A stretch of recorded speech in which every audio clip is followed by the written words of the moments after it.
ఎందుకంటే నేను ఏమంటున్నా అంటే ఈ గుట్ట పైన కొన్ని కొన్ని టెంపుల్స్ ఉంటాయి, వాళ్ళకు దారి తెలియక, లేకపోతే కరెక్ట్ గా గుట్ట పైన దేవుడు ఉంటాడు, ఒక మెట్ల మార్గం కరెక్ట్ లేక కొన్ని కొన్ని టెంపుల్స్ పూజలు అనేది అక్కడనే అయిపోతుంది. కానీ ఇక్కడ నెక్కొండ గ్రామంలో అయితే అట్లాంటి ఇబ్బంది లేదు.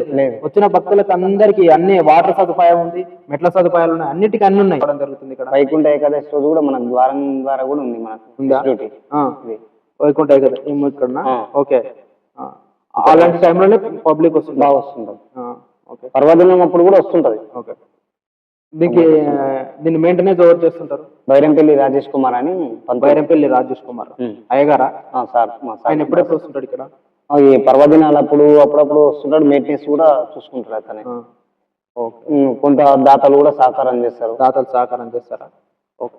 ఎందుకు మళ్ళీ ఇంతకు ముందుకు అన్నప్రసాదం చేసేది మనకు ప్రతి శనివారం మళ్ళీ ఇది కంటిన్యూ? అంతకు ముందు మామూలుగా భజన జరిగేది, అట్లే వస్తూ దాతలు ఉండేమన్నారు, ఇక ఇలా చేస్తారు ఎట్లా లేట్ అయ్యి వచ్చేసేసి కొద్ది కొంచెం ఇక్కడనే వండుకొని ఇక్కడనే వేస్తే బాగుంటది కదా అంటే ఆ ఉద్దేశంతోన అది మేము యాడ్ చేయడం జరిగింది గ్రూప్ లో. మాకు గ్రూప్ ఉంది, వెంకటేశ్వర గ్రూప్.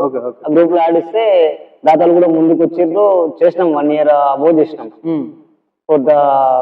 కొంత మన భజన వల్లనే కొంచెం విడిపోయింది.